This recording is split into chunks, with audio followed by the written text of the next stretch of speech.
Meus irmãos e minhas irmãs, um bom dia para todos. Neste dia em que celebramos o Dia do Senhor, o domingo, em que nos reunimos para celebrar a Eucaristia e manifestar desta maneira nossa fé em Cristo Jesus, nosso Senhor, o ressuscitado, que com a sua ressurreição trouxe vida e esperança para todos nós. Vamos começar refletindo um pouco sobre a primeira leitura do livro do Eclesiástico. O livro do Eclesiástico é um livro clássico da Bíblia, tá? Em que o autor manifesta sempre o desejo de orientar a vida e a experiência judaica, porque é um livro escrito principalmente para os judeus. E dessa maneira o autor quer que, seguindo os conselhos que ele expressa no livro, possa realmente obedecer mais a Deus e viver mais de acordo com a lei de Deus. Vamos escutar, pois, a primeira leitura do livro do Eclesiástico. Filho, realiza teus trabalhos com mansidão e serás amado mais do que um homem generoso. Na medida em que fores grande, deverás praticar a humildade, e assim encontrarás graça diante do Senhor. Muitos são altaneiros e ilustres, mas é aos humildes que ele revela seus mistérios. Pois grande é o poder do Senhor, mas ele é glorificado pelos humildes. Para o mal do orgulhoso não existe remédio, pois uma planta de pecado está enraizada nele e ele não compreende. O homem inteligente reflete as palavras dos sábios e no ouvido atento deseja a sabedoria. Palavra do Senhor, graças a Deus. Estes são os conselhos que o autor do livro do Eclesiástico nos deixa. Conselhos principalmente para que tomemos uma atitude humilde, para que o orgulho não suba até a nossa cabeça, a fim de nos fazer que cheguemos a perder, digamos, aquilo que é sagrado em nós, como pode ser a amizade de Deus. Deus não gosta dos orgulhosos. Isso aparece bem claro no texto que acabamos de ouvir. Tá?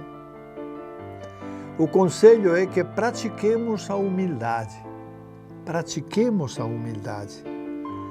Porque é na humildade que vamos conseguir nos encontrar com Deus. É na humildade que Deus se encontra. E Deus prefere aos humildes. E é aos humildes que ele revela os seus mistérios. Não é aos poderosos, aos prepotentes, aqueles que se sentem inchados de orgulho. Não. É aos humildes que Deus vai mostrando os seus mistérios, a sua sabedoria, vai indicando tudo aquilo que é necessário para a sua salvação. E o convite, pois, do Eclesiastes é esse: sejamos humildes, do Eclesiástico, perdão. Sejamos humildes, porque na humildade está o conhecimento de Deus e a sabedoria. O orgulhoso não pode conhecer a Deus, não alcança a conhecer a Deus. O orgulho impede o conhecimento de Deus. A sabedoria, igualmente, está na humildade. Quem é humilde está aberto para a sabedoria. Quem é humilde realmente pode alcançar a sabedoria porque a sabedoria é coisa de humildes, não de prepotentes, poderosos e orgulhosos, mas de humildes. Essa é a grande lição que nos transmite o livro do Eclesiástico nesta manhã. De aí a necessidade de analisar nossa vida e ver em que momentos nós somos orgulhosos, nós somos prepotentes, nós prescindimos de Deus porque achamos que não precisamos dele. Verificar em que momentos nós estamos deixando Deus de escanteio porque pensamos que com a nossa sabedoria já é suficiente e não precisamos dele. É importante verificar isso. Verificar como está sendo a nossa atitude diante de Deus, como nos comportamos diante de Deus. Se é com uma atitude prepotente ou, pelo contrário, é humilde. O humilde é aquele que reconhece que é pouca coisa. É aquele que reconhece que precisa da ajuda de Deus para ser melhor. É aquele que reconhece que efetivamente não sabe tudo. É aquele que reconhece que em todo momento ele precisa do apoio dos outros e de Deus para caminhar com fé e esperança. Por isso, o humilde é bem acolhido por Deus. Deus gosta dos humildes e rejeita os orgulhosos. Isso aparece muito claramente nesta leitura do Eclesiástico. Deus rejeita os orgulhosos, que só pensam em si mesmos, que pensam que sabem tudo, que pensam que com as suas forças vão alcançar tudo. Deus rejeita os orgulhosos. Por isso, meus irmãos, nós temos que ter cuidado. Sim. Temos que ter cuidado e verificar nossas atitudes se realmente nós também não estamos sendo orgulhosos com respeito a Deus. Porque pensamos que sabemos tudo, que não precisamos de mais ninguém. Porque pensamos que realmente somos capazes de fazer tudo. E não entendemos que a condição humana é de fragilidade. Que o ser humano, embora ache que sabe tudo, não sabe nada. E não entendemos que muitas vezes nós precisamos não só de Deus, mas até dos outros para caminhar na fé, para crescer no amor de Deus, em definitiva, para perseverar. E é isso que o autor do Eclesiástico insiste e nos dá esse conselho de sermos humildes, de fazermos pequenos, porque quando nos fazemos pequenos é que nós somos grandes diante de Deus. E quando nos fazemos grandes é que nós somos pequenos diante dele. A humildade é o dom e a característica que nos mostra como devemos agir em todo momento. É preciso sermos humildes, é preciso acolher os outros com humildade, deixar a prepotência de lado e tornar-nos humildes. E isto com todos, inclusive com os pequenos, com os pobres, com os fracos, com aqueles que teoricamente são menos do que nós. Mas com eles também nós temos que ser humildes. Não podemos ser prepotentes, achar que sabemos tudo, quando na verdade não sabemos quase nada. Essa é a realidade de nossa existência humana. Nós não sabemos quase nada. Sabemos sim que estamos nas mãos de Deus, que Ele nos conduz pela vida. E precisamente a humildade consiste nisso, em entender que estamos nas mãos dele e que ele vai nos conduzir. Que não somos nós que fazemos nosso caminho, mas é Deus que nos conduz pelos caminhos do bem, pelos caminhos da esperança, pelos caminhos da alegria. Esta é a mensagem do Eclesiástico, mensagem muito atual atual mesmo, mas também foi atual no seu tempo, não há dúvida nenhuma, porque no seu tempo também, aliás, sempre houve gente orgulhosa. E digo isto pensando, por exemplo, no Evangelho que logo mais iremos ouvir, onde também encontramos gente não só orgulhosa, que se acha o máximo e por isso procurava sempre os melhores lugares nos banquetes. Sigamos o conselho do livro do Eclesiástico. Sejamos sempre humildes, apresentemo-nos sempre humildes e será realmente nós estaremos fazendo aquilo que agrada a Deus. Vamos agora então ouvir a segunda leitura. A segunda leitura corresponde, pois, à carta aos Hebreus.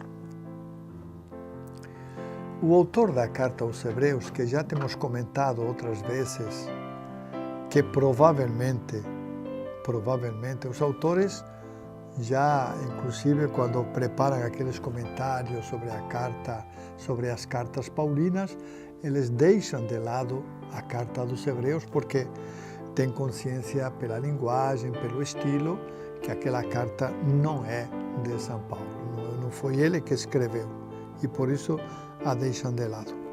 Mas, seja como for, nós não temos como comprovar, podemos intuir, podemos até racionalizar e pensar que o estilo não é de Paulo, tudo bem, mas não temos certeza de que não seja paulina, porque sempre, ao longo da história, sempre foi considerada uma carta paulina. Tá? E já neste último século, e a partir do século XIX também, alguns autores começaram a questionar essa, digamos assim, a propriedade de Paulo sobre a carta, né?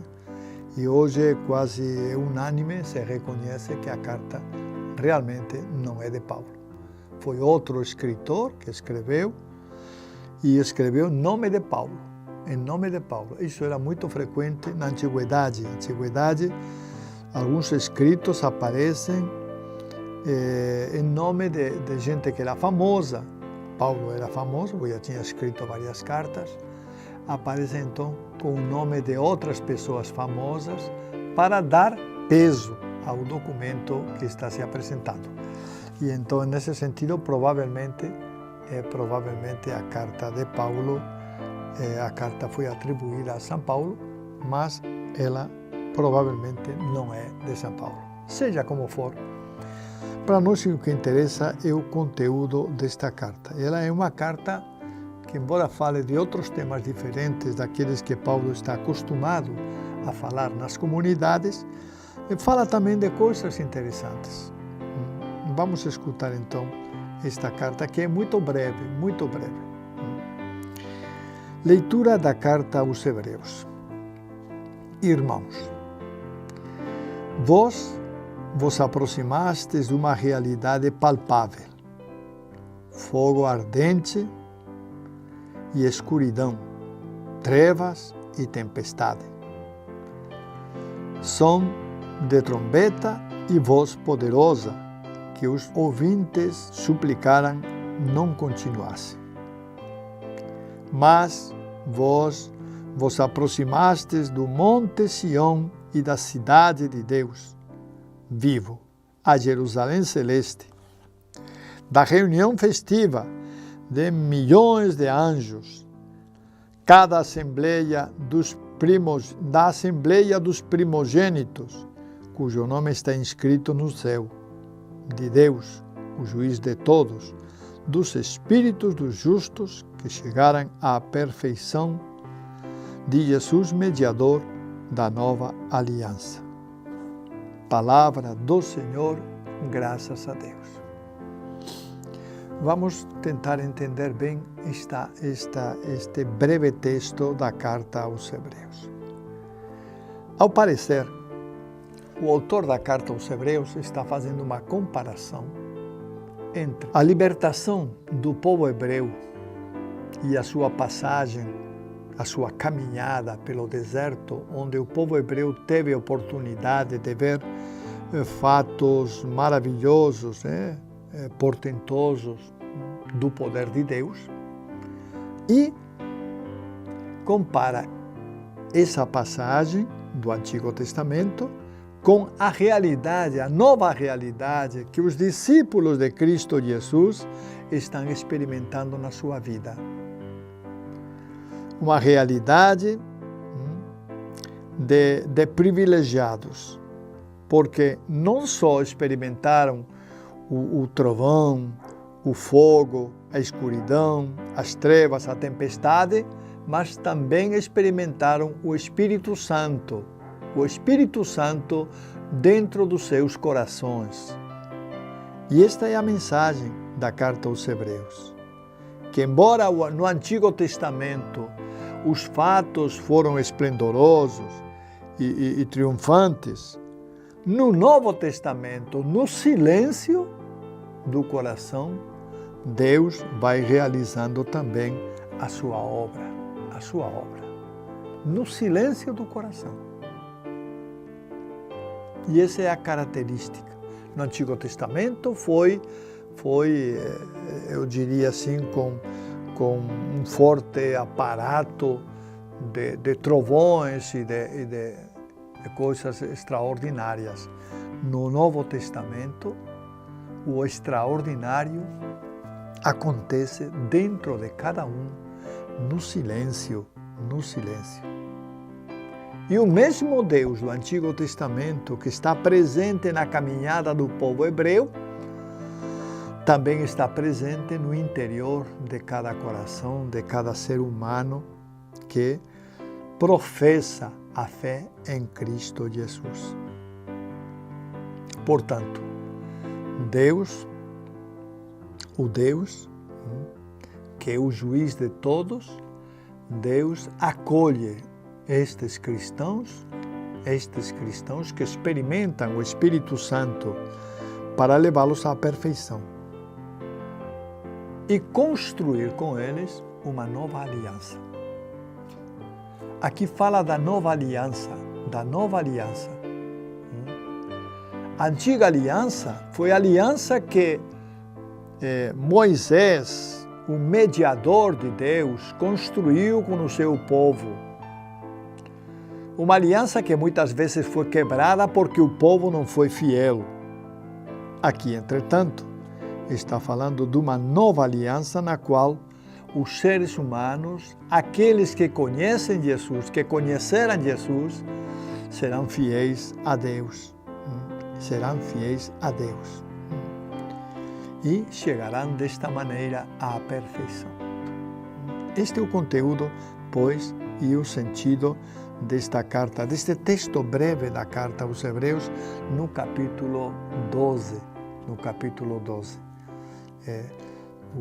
Os hebreus, na antiguidade, tiveram uns fatos extraordinários na caminhada do povo pelo deserto, no mar, na travessia do Mar Vermelho também, mas agora o povo vive também uma outra realidade que é provocada pela graça de Deus no coração de cada um daqueles que acreditam e vivem a fé em Cristo Jesus. Desta maneira, eles serão chamados, no fim, para a glória eterna. E Jesus, que é o mediador desta nova aliança, está no meio, eu diria, de toda esta situação nova que se estabelece com a chegada do Espírito Santo no coração dos cristãos. Desta maneira, o autor da carta aos Hebreus reconhece que se na antiguidade os hebreus foram privilegiados por ver os portentos de Deus, agora são os cristãos os privilegiados, porque não só veem os portentos de Deus, mas os experimentam nos seus corações em forma de alegria, de paz, de esperança, de misericórdia da parte de Deus. Este é o sentido, pois, deste texto da carta aos Hebreus. E a carta aos Hebreus nos recorda que Jesus é juiz de todos, porque no final é Ele que vai julgar. Esse é o sentido que nos manifesta esta carta. Jesus é juiz.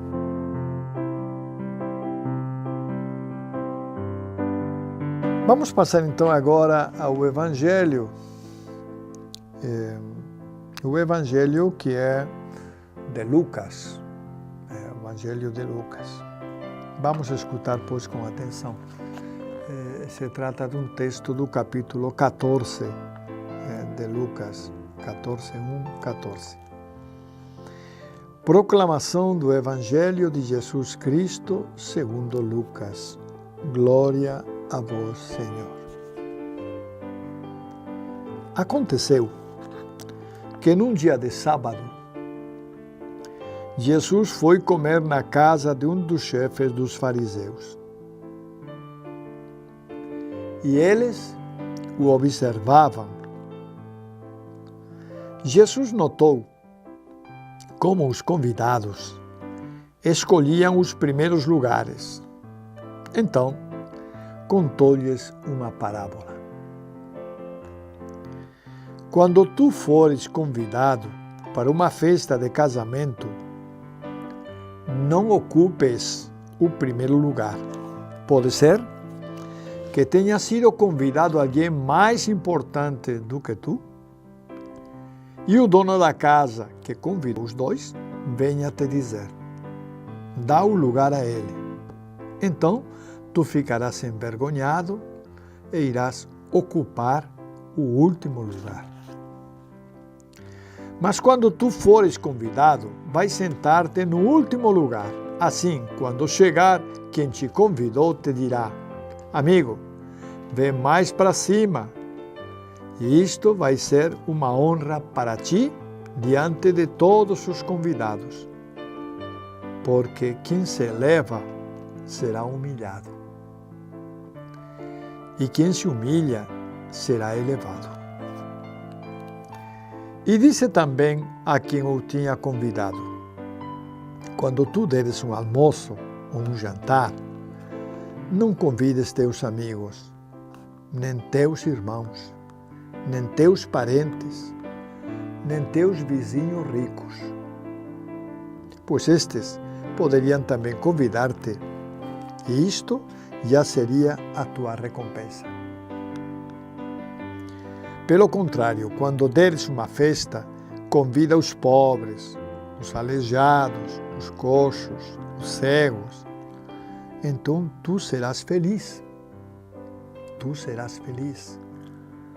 Porque eles não te podem retribuir.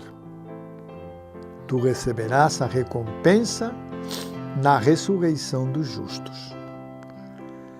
Palavra da salvação, glória a vós, Senhor.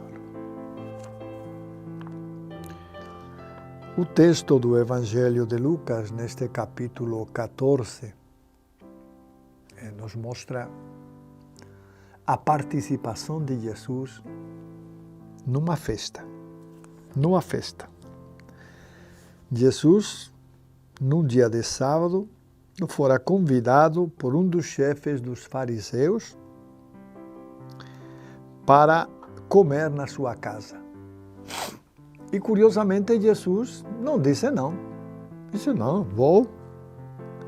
Porque Jesus aproveitava todas as ocasiões para poder anunciar o reino. Então, a casa de um fariseu também era um bom lugar para falar do reino de Deus a eles, aos fariseus. Mas levando em conta que, por motivo dessa festa, muitos fariseus estariam também presentes lá. E de fato estavam presentes. Diz o texto que os fariseus o observavam. Estavam olhando a ver o que Jesus falava ou o que Jesus fazia. Observavam. Né?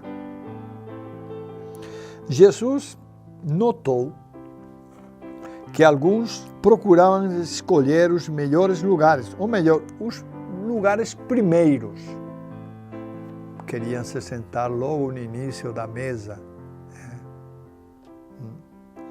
E então ele disse que a gente considera como parábola, né? Quando fores convidado para uma festa, não escolhas o primeiro lugar, escolhe o último, porque assim, aquele que te convidou, quando chegar, porque o que convida sempre dá uma passada pela mesa, né? Pelas mesas, para ver como estão os convidados. Quando ele chegar, ele vai te dizer, olha, sobe mais para cima, não fiques aqui no final.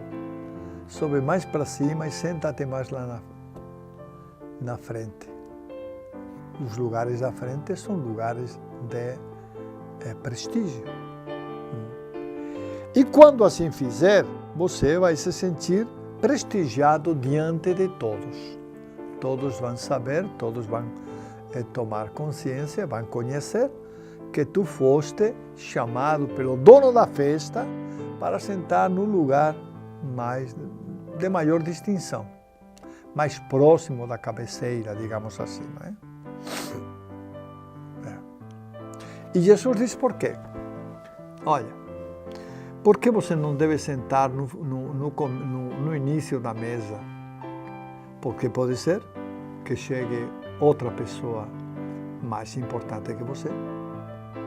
E o chefe da festa que convidou vocês diga para você, olha amigo, deixa lugar para este aqui, e aí você vai ter que ir lá no fundo, porque outros lugares estão ocupados, vai ter que ir no último lugar, para ficar lá no final da mesa.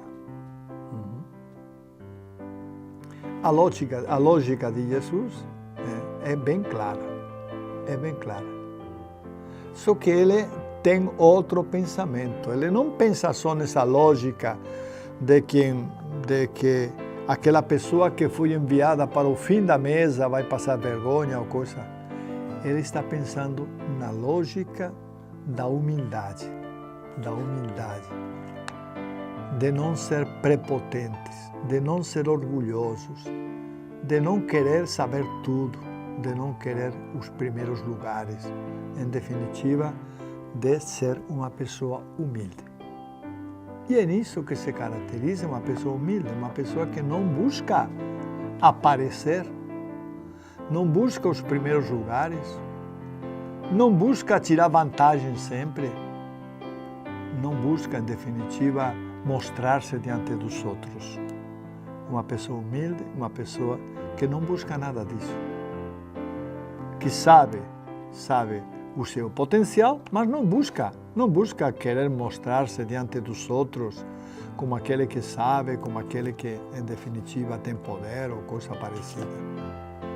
A pessoa humilde é uma pessoa que se acomoda à situação em que vive, sem pretender em nenhum momento aparecer mais do que os outros. A parábola de Jesus deixa bem claro que quem pretende ser orgulhoso e acaba pelo dono da festa sendo mandado ao último lugar, vai passar vergonha. Vai ter que engolir o orgulho e entender que realmente o orgulho não leva a lugar nenhum. Então, o conselho de Jesus é dirigido para nós. É para nós o conselho. Isto não está dirigido só para o fariseu Não. Quando Jesus fala, e a sua palavra é palavra de vida eterna, quando Jesus fala, a sua palavra também vem dirigida para nós. Se Ele nos pede ser humildes, não ser orgulhosos, essa palavra é para nós. É para que nós não sejamos orgulhosos e sejamos humildes. É para nós. E é isso que Jesus realmente coloca nessa espécie de parábola na casa do fariseu com motivo da sua festa. Não escolher os primeiros lugares, mas com humildade escolher os últimos.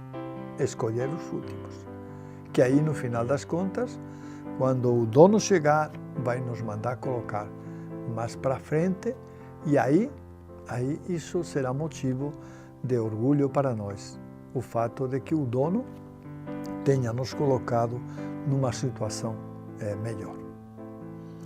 Mas há uma segunda parte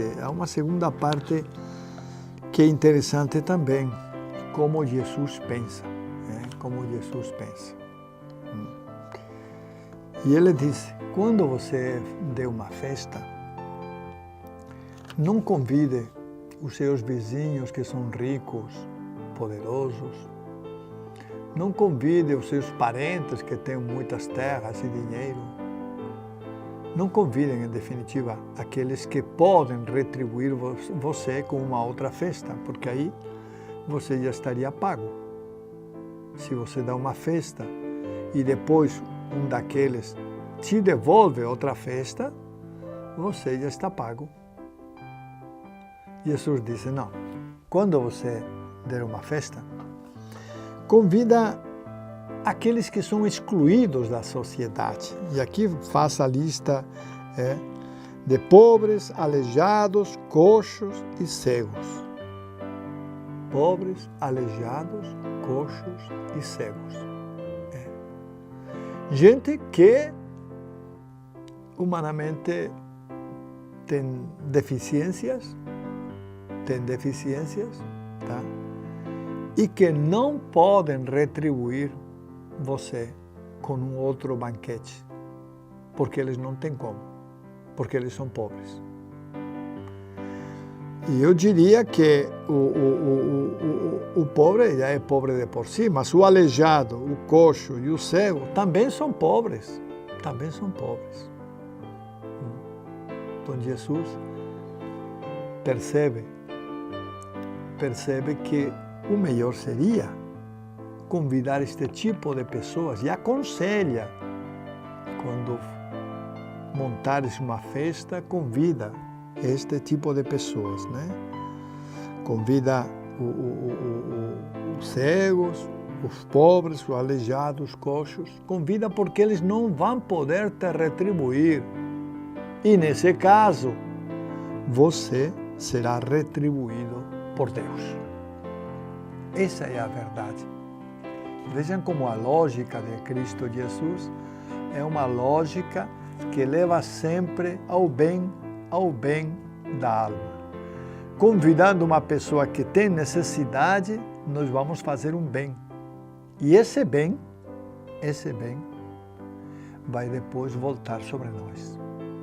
Deus vai nos devolver esse bem, porque eles não podem nos retribuir, eles não podem nos compensar com um outro banquete, uma outra festa. Não podem.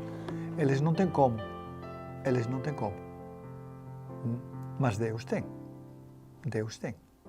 Então, essa é a lógica de Jesus.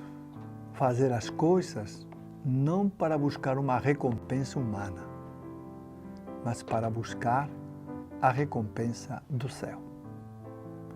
É aquilo que, num evangelho, algumas semanas atrás, conversávamos também. Procurem, dizia Jesus, os bens que não se corrompem, que a traça não destrói, a ferrugem não acaba.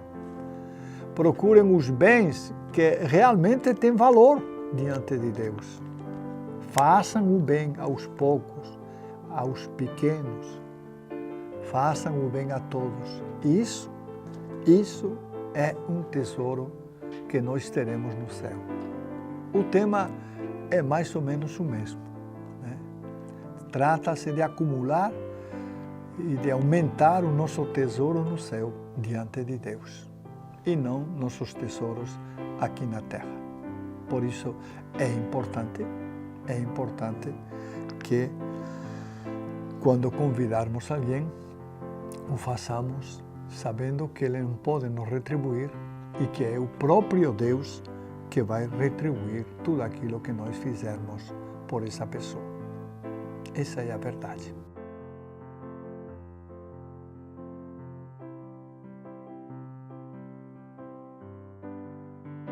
Muito bem, gente. Então, terminamos por aqui nosso comentário bíblico, mas eu gostaria também lembrar algumas coisas.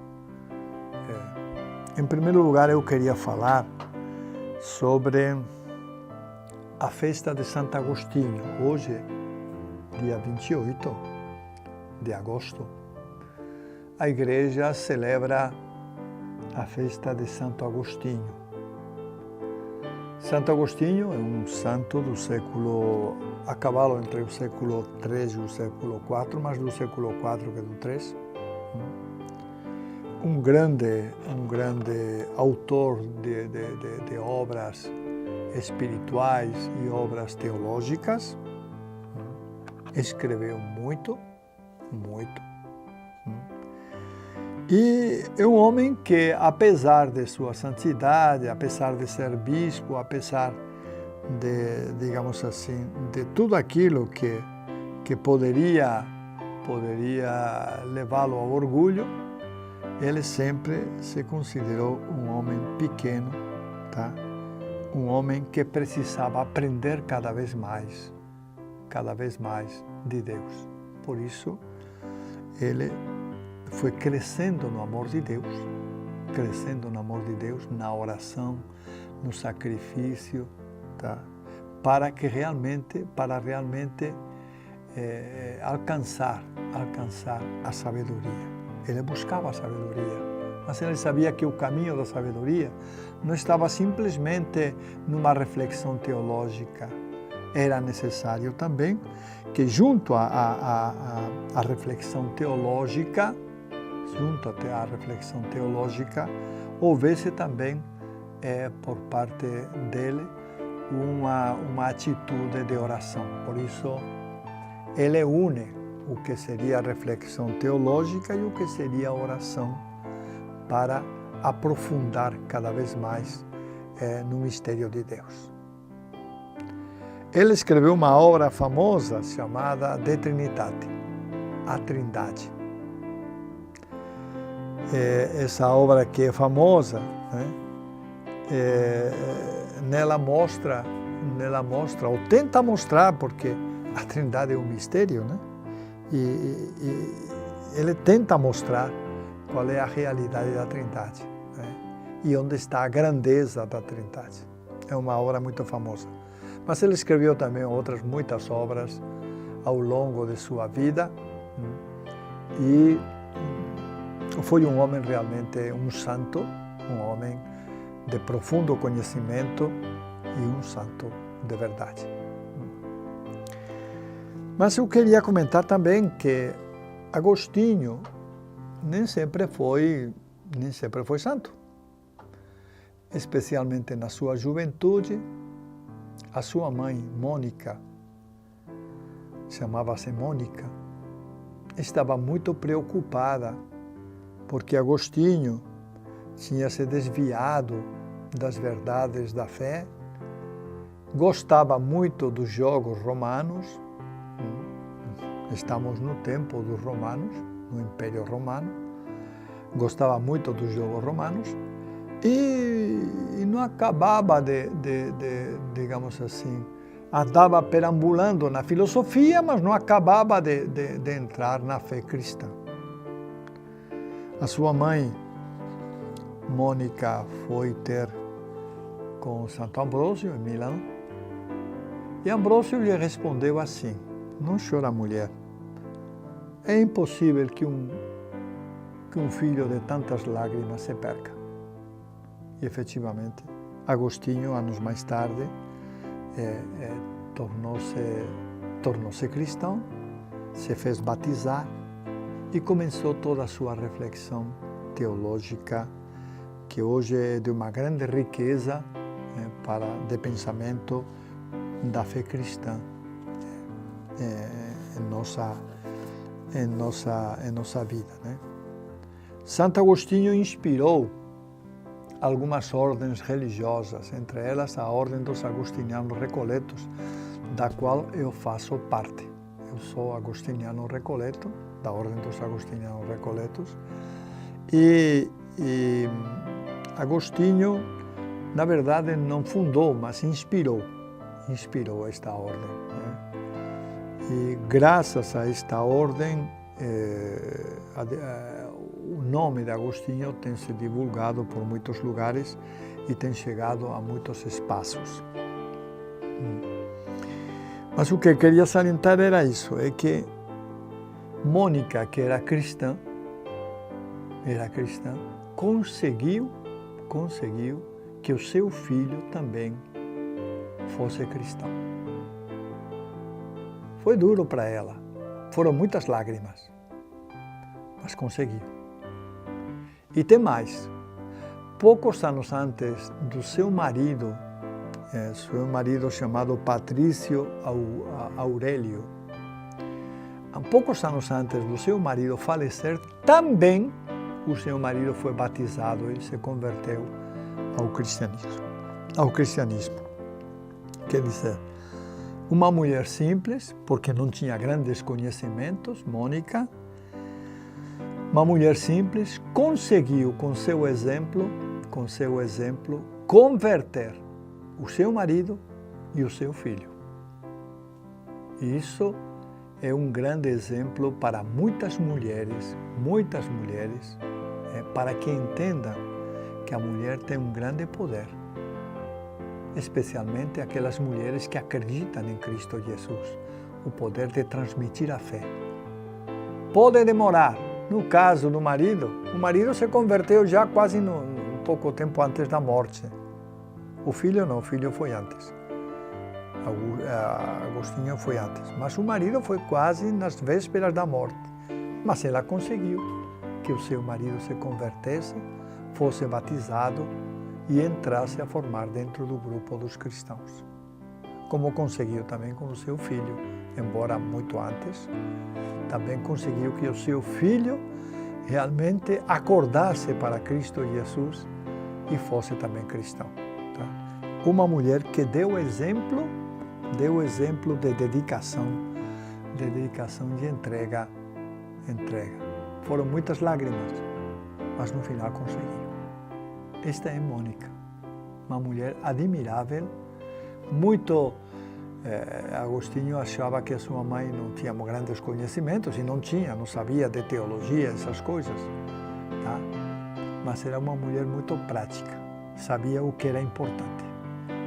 E sabia que o importante era que o seu filho se convertesse ao cristianismo, e por isso lutou para que ele, deixando o paganismo, acabasse entrando no cristianismo.